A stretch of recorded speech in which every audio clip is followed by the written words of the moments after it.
భారత స్టాక్ మార్కెట్లో అత్యంత విశ్వసనీయమైన పేర్లలో హెచ్డిఎఫ్సి ఒకటి. కానీ గత ఏడాది హెచ్డిఎఫ్సి గ్రూప్ షేర్లలో పెట్టుబడి పెట్టిన ఇన్వెస్టర్ల సంపద ఏకంగా 4.4 లక్షల కోట్ల వరకు తగ్గిపోయింది. అసలు ఈ భారీ పతనానికి కారణమేంటి?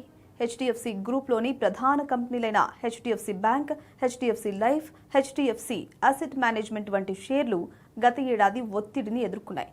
దీంతో మొత్తం గ్రూప్ మార్కెట్ వాల్యూలో భారీ క్షీణత కనిపించింది. ఇందులో ప్రధానంగా హెచ్డిఎఫ్సి బ్యాంక్ పనితీరుపై మార్కెట్ దృష్టి. హెచ్డిఎఫ్సి లిమిటెడ్ తో మెర్జర్ తర్వాత భారీ బ్యాలెన్స్ షీట్ ను సమర్థవంతంగా నిర్వహించడం, డిపాజిట్స్ పెంచుకోవడం, మార్జిన్స్ ను కాపాడుకోవడం వంటి సవాళ్లు బ్యాంకు ముందు ఉన్నాయి. పెద్ద కంపెనీ అయినప్పటికీ మార్కెట్ అంచనాలు కూడా చాలా ఎక్కువగా ఉంటాయి. ఎర్నింగ్స్ గ్రోత్ లేదా ప్రాఫిటబిలిటీలో చిన్న నిరాశ వచ్చిన భారీ మార్కెట్ క్యాప్ ఉన్న కంపెనీలో విలువలో లక్షల కోట్ల మార్పు కనిపించవచ్చు.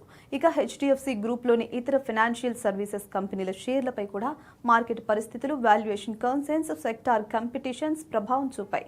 కానీ ఇక్కడ ఒక ముఖ్యమైన విషయం ఉంది. 4.4 లక్షల కోట్ల మార్కెట్ క్యాప్ తగ్గిందంటే హెచ్డిఎఫ్సి గ్రూప్ వ్యాపారం అంతే మొత్తంలో నష్టపోయిందని కాదు. షేర్ ప్రైస్ పడిపోవడంతో మార్కెట్లో ఉన్న కంపెనీల మొత్తం వాల్యుయేషన్ తగ్గింది అంతే.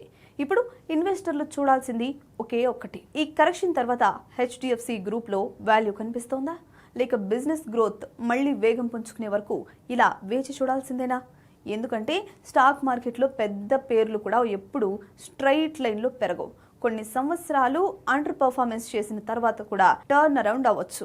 మరి మీ పోర్ట్ఫోలియోలో హెచ్డిఎఫ్సి గ్రూప్ షేర్లు ఉన్నాయా? ఈ కరెక్షన్స్ ను బయింగ్ ఆపర్చునిటీగా చూస్తారా? కామెంట్స్ లో చెప్పండి.